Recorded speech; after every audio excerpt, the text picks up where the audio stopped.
How does a routine flight turn into a race against disaster?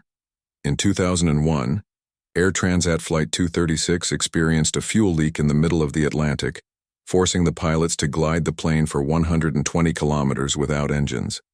This is the story of one of aviation's most impressive feats. Narrator: the two pilots are flying an Airbus A330 across the Atlantic. They've taken this journey hundreds of times before. It's the middle of the night, 4 hours after they left Canada. Everything appears to be expected and the pilots are in a good mood while the passengers sleep. But then, unexpectedly, they run out of fuel. Now, put yourself in their shoes. What would you do if you lost both engines, could only see darkness, and were more than 120 kilometers from the nearest airport? How would you save the lives of the 306 passengers on board? This is not just a story about an air traffic incident. It's a story about human psychology, negligence, process failure, and exceptional aircraft. This is the story of Air Transat Flight 236, Toronto, Canada. It's August 23, 2001. Air Transat Flight 236 operates a scheduled transatlantic flight from Pearson International Airport to Lisbon's Patella Airport in Portugal. 293 passengers, mostly tourists and holidaymakers, and 13 crew members were preparing for the 7-hour journey. The plane involved in the incident was a 2-year-old Airbus A330. It was first flown by Air Transat in 1999. Two powerful Rolls-Royce Trent 772 Bravo engines propelled the flight. Captain Robert Pichet, 48, served as the flight's commander. He had flown over 16,800 hours in his 20-year career, including approximately 800 hours on the A330. He was the pilot who flew this leg. Dirk de Jager, the first officer, was in charge of pilot monitoring.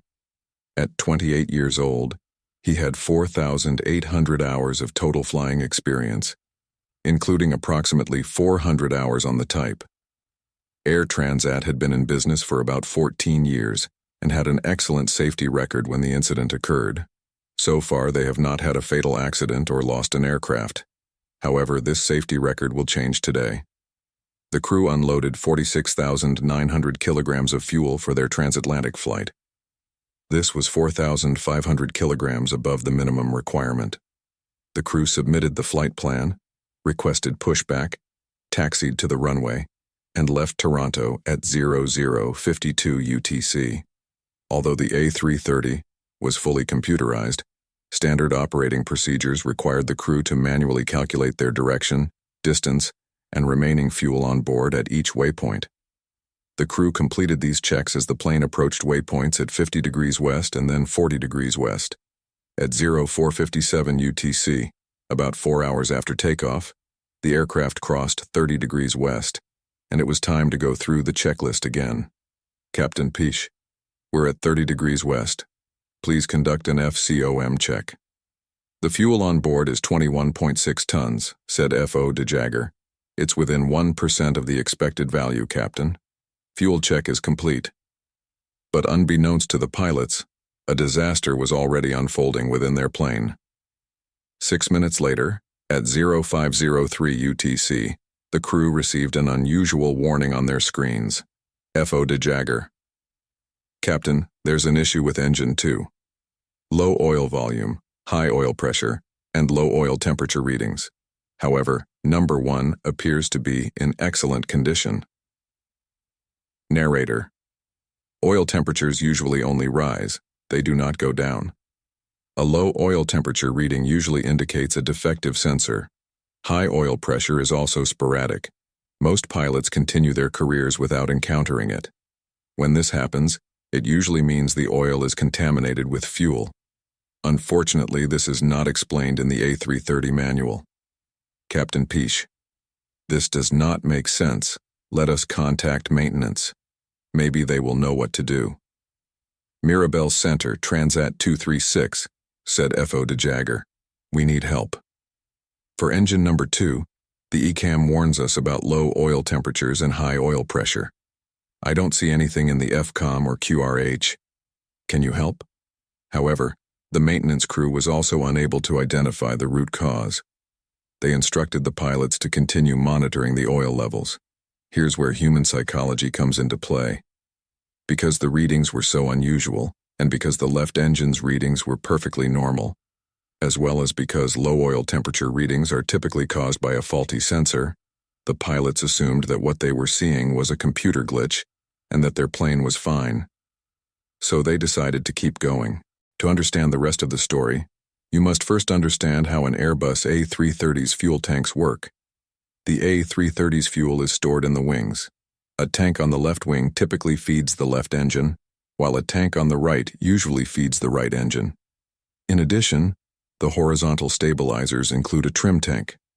The A330 tank is designed to keep the aircraft's center of gravity constant. As the flight burns fuel, the weight near the wings decreases. This would make the back of the plane heavier, pushing the safety farther back. When this occurs, the aircraft's computers automatically transfer fuel from the trim tank to the wing tanks to maintain the center of gravity. The pilots will see a trim tank transfer message on the screen during the transfer. Once the transfer is complete, a trim tank transfer message will appear on the screen. This is normal and occurs on every flight. While the flight crew investigated the unusual oil readings, the trim tank transfer system automatically began transferring fuel from the trim tank to the wing tanks. The message for transmitting the trim tank appeared on the screen. Remember, the trim tank transfer occurs on every flight. And this is where another example of human psychology and decision-making comes into play.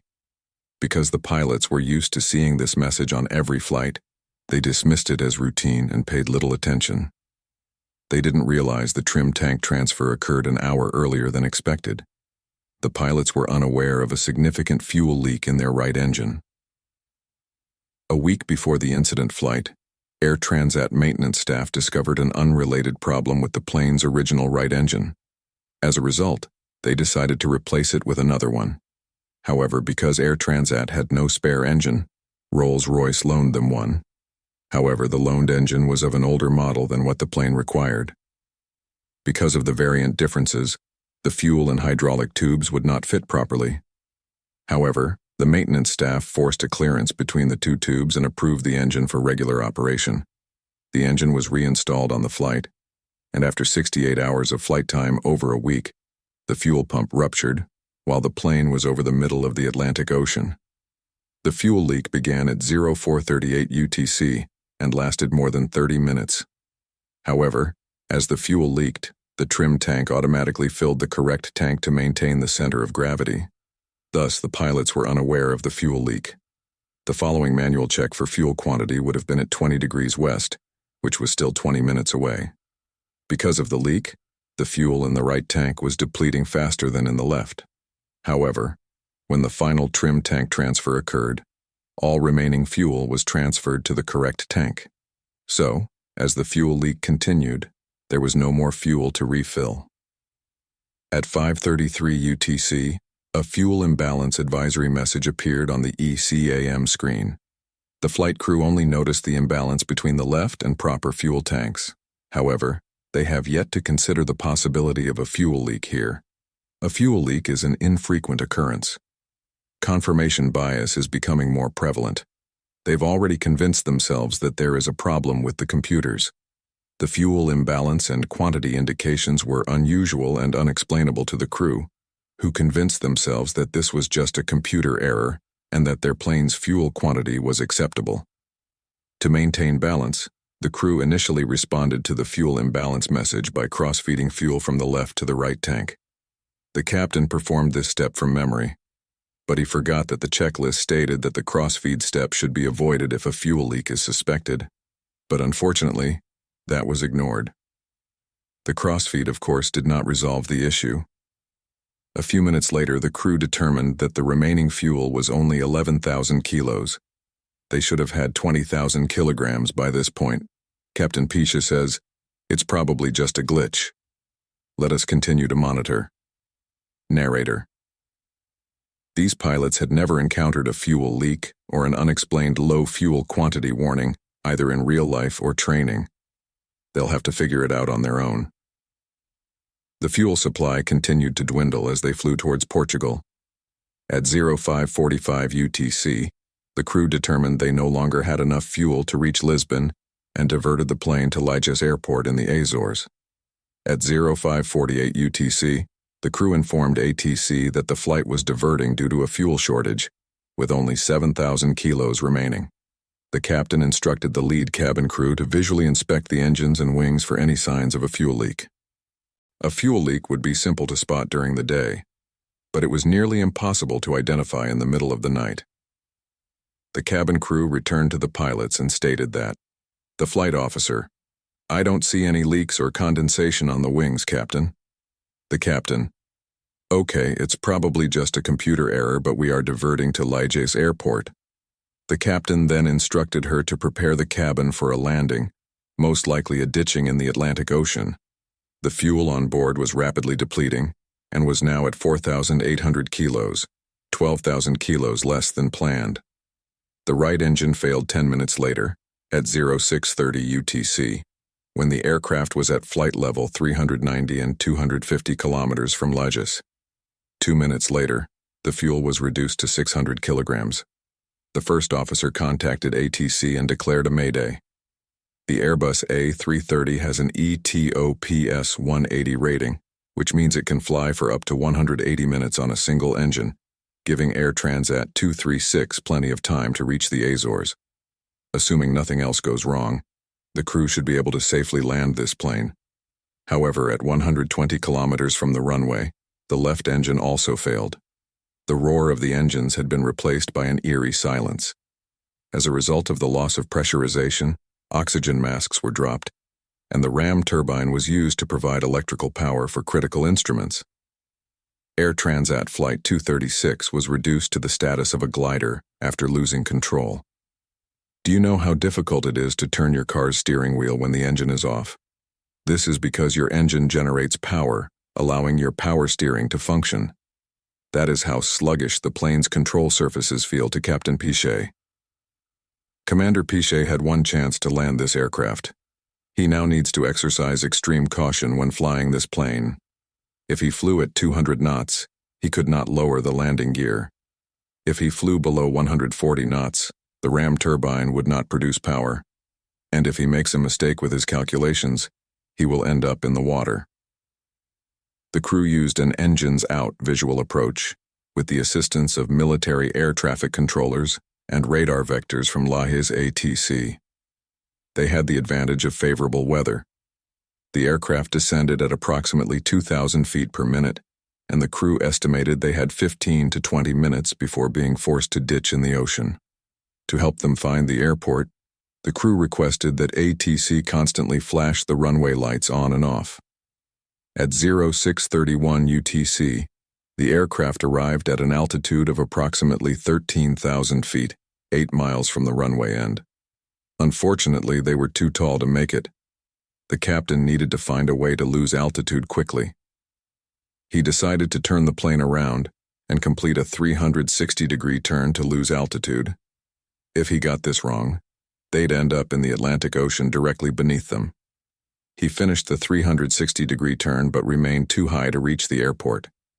So, during the final approach, he made a series of S-turns to increase distance while losing altitude. The plane is now just a few miles away from the runway. Captain Piche has one chance to land this plane. There are no do-overs or go-arounds. This is it. The most crucial landing has been completed thus far. The first officer issued a brace, brace, brace command just before landing. At 0645, the plane crossed the runway 33 threshold at approximately 200 knots. They landed so quickly that the plane hit the ground and bounced back into the air. The captain did not want to take off again, forcing the stick down to push the plane back onto the runway before applying the maximum brake. The aircraft stopped about 2,000 feet from the end of the runway. The landing gear ruptured due to the force of the landing, resulting in a small fire near the left main gear wheels. The fires were quickly extinguished by emergency response vehicles on the scene. The captain ordered an emergency evacuation, and 14 passengers and 2 crew members sustained minor injuries. 2 other passengers were seriously injured during the evacuation.